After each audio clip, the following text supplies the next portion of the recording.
Hello guys, ang init. Guys, nandito ako ngayon, nakatambay. Matatapos ko lang magbenta. Daming bumili ng halo-halo sa akin ngayon. Sobra kasing init. Nakakapagod din pala guys pag maraming bumibili. Hindi mo alam kung sino uunahin.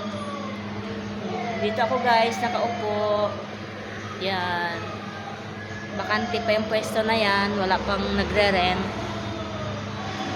Grabe init. Hello, madlang people. Ang init sa Pilipinas.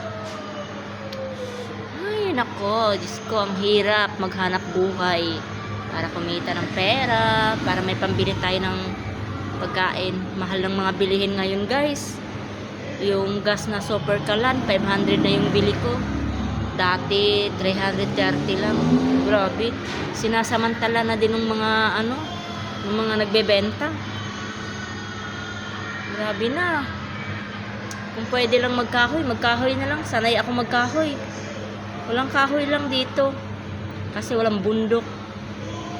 Nako. Ano ba naman ang buhay natin? Kailangan talaga nating magsikap. Bawal ang tatamad-tamad.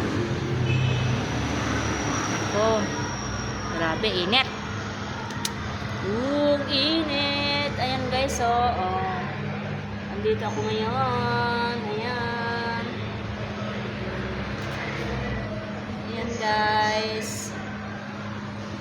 Pahinga muna. Sobrang init. Grabe.